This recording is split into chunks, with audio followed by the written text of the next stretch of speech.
Assalamualaikum warahmatullahi wabarakatuh, Bu ya. Assalamualaikum. Saya hamba Allah izin bertanya. Bagaimana hukum mencium dan mengusap jari jempol tangan ke mata saat mendengar azan? Terima kasih Bu ya, mohon penjelasannya. Wassalamualaikum warahmatullahi wabarakatuh. Assalamualaikum. Ada amalan-amalan yang itu adalah lebih mengarah kepada kebiasaan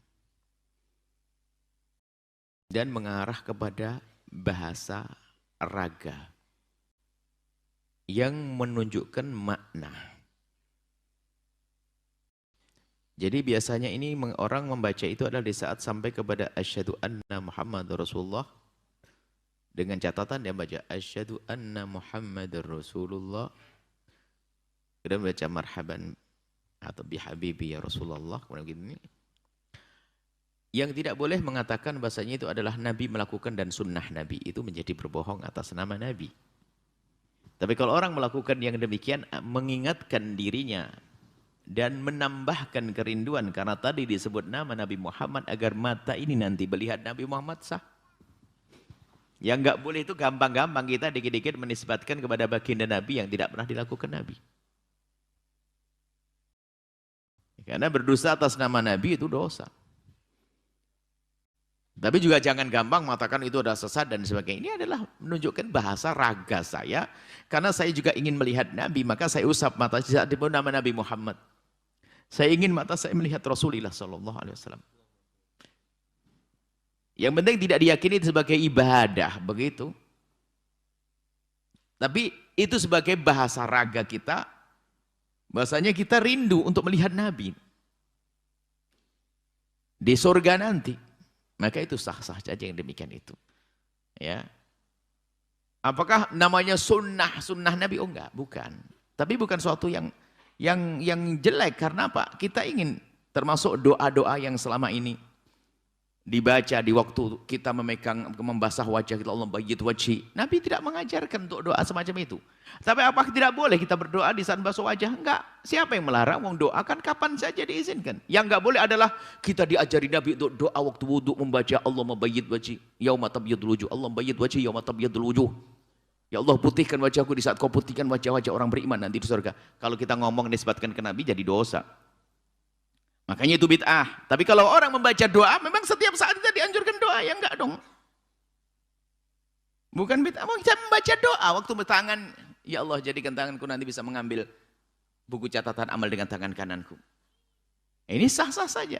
Yang enggak boleh menisbatkan kepada Nabi yang tidak pernah ada. Itu loh, jadi tolong dibedakan. Jadi adalah menjadi kebiasaan yang baik yang dilakukan sebagian orang soleh.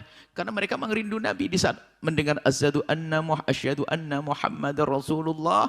Yang ada di hatinya kerinduan Nabi. Lalu dipegang matanya, Allah, saya pengen melihat mata ini, melihat Rasulullah. Ya sah-sah saja yang demikian itu.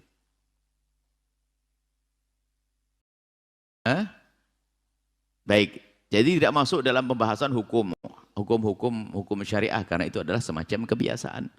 Kebiasaan baik yang dilakukan seseorang.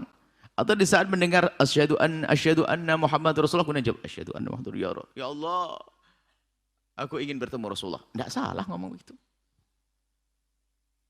Nanti dia jadikan itu sebagai ibadah, tidak dinyatakan itu dari Nabi. Seperti itu. Ini harus dibedakan. Kita biasa saja. Mungkin setiap bangun tidur kita membuat satu kebiasaan, anak kita setiap bangun tidur kita membaca sholawat Allahumma sholli ala Muhammad, enggak salah. Kemudian saya ya Allah, jadikan mulai dari aku bangun sampai tidur lagi, yang aku lakukan adalah mengikuti sunnah kasihmu Nabi Muhammad. Sah-sah saja. Maka niat sambung Nabi itu menjadi ibadah. Di saat kita punya niat untuk sambung Nabi menjadi ibadah.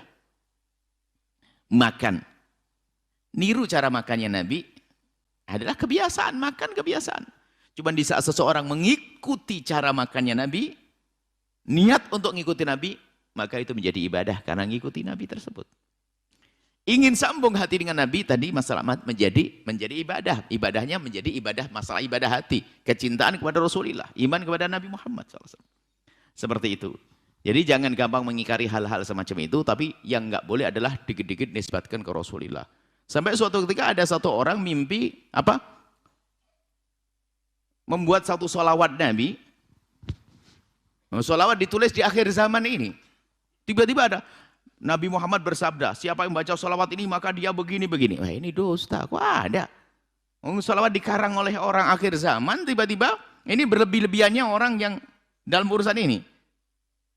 Ada suatu ketika ada selebaran di mana ada satu sholawat dibuat oleh orang akhir zaman.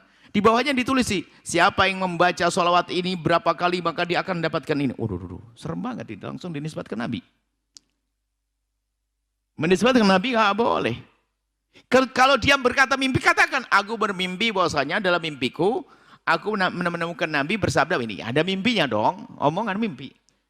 Nah, mimpinya dibuang jadi kayak hadis nyata dong. Kalau saya berkata, saya tadi malam mimpi ketemu Nabi, Nabi berkata begini-begini. Saya boleh ngomong begini. Anda percaya boleh? Enggak juga boleh, suka-suka. Ini bukan hadis kok, mimpi saya kok, saya bisa bohong kan begitu. Tapi kalau Rasulullah, ini babnya beda. Inilah yang harus kita perhatikan urusan dengan Rasulullah Sallallahu Alaihi Wasallam. Yang tidak boleh adalah berdusta atas nama baginda Nabi. Wallahu a'lam bishawab. Setelah Anda menyaksikan video ini, jangan lupa berselawat kepada baginda Nabi Muhammad Sallallahu Alaihi Wasallam.